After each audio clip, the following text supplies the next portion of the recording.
इसमें मेरी family members हैं, खासकर कि मेरे माताश्री। अब मेरा लाइफ में गोल है कि मुझे आईएएस ऑफिसर बनना है। अब मैं सोच रहा हूँ कि सत्येंद्र भाई को तो मिल गया था कोई, जिन्होंने उनका दिल तोड़ा और वो आईएएस बन गए। अब मेरा कब कोई दिल तोड़ेगा और मैं भी आईएएस बन जाऊंगा।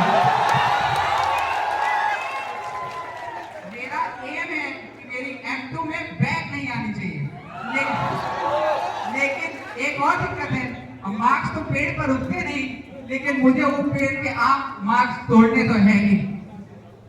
अब मैं जिक्र करना चाहूंगा, मैं पहली बार जब प्रयागराज आया, प्रयागराज स्टेशन पे उतरकर जब तक मैं अपने हॉस्टल तक पहुंचता, मुझे एक बात बहुत अच्छी तरीके से पता चल चुकी थी कि जो प्रयागराज है ये शहरी रंगबाज लोगों का है, ये पूरे रंगबाज लोग हैं।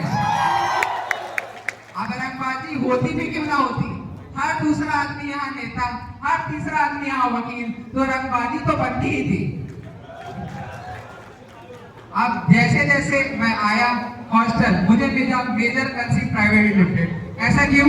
क्योंकि हर इंडियन टिपिकल बॉन्ड की तरह मेरी मम्मी को भी लगता था कि मेरा ये गुलाब के फूल जैसा लड़का इन दानवों के बीच नहीं रह पाएगा। अब guess what is the joke? अब मुझे कॉलेज में मेरे दोस्त दरिंदा कहकर बुलाते हैं। अब मैं अपनी मम्मी को कैसे बताऊं मैं उन्हें कि मैं ही दरिंदा बन चुका हूं। अब धीरे धीरे मेरी किस्मत ऐसी, मुझे मिला 5th फ्लोर। अब 5th फ्लोर की बात ऐसी कि मैं जब सीढ़ी चढ़ना शुरू करता, चढ़ते चढ़ते जब मैं अपने फ्लोर तक पहुंचता, मुझे ऐसा लगता कि वैष्णो देवी के दर्शन करने आया हूँ। वैष्णो देवी के दर्शन में आपको पता हो ना पता हो, आप 2 दिन तक दर्शन करने के लिए सिर्फ चलते रहते हैं। मेरा फ्लोर भी उतना ही ऊपर लगता था। कॉलेज की क्लासेस के बाद मुझे जाने में उतनी ही दिक्कत होती थी। अब मैं अपने रूममेट के बारे में बताना चाहूंगा। मेरा रूममेट एक बहुत ही अलग लेवल का बंदा था, बहुत ही अलग लेवल का। क्योंकि उन्होंने किया हुआ था बीटेक। अब बीटेक किए हुए व्यक्ति के पास कुछ हो ना हो, लेकिन उसके अंदर एक टैलेंट जरूर होता है।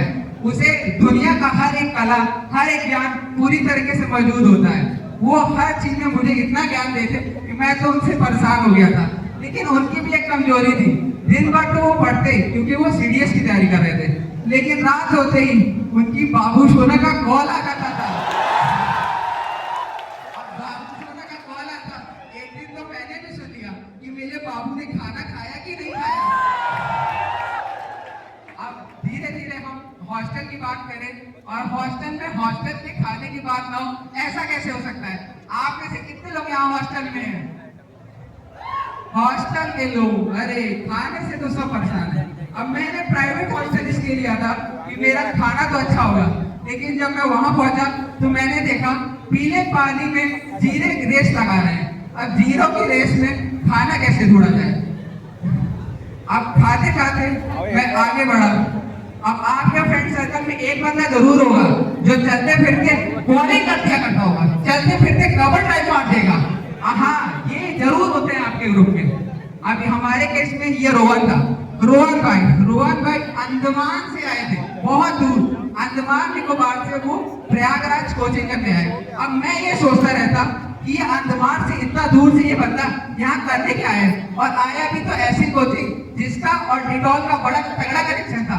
डिटॉल जो 99.9% कीड़े मार देता, जो 0% सिलेक्शन रेशियो कोचिंग का बच जाता था, उसी सिलेक्शन रेशियो में अब रोहन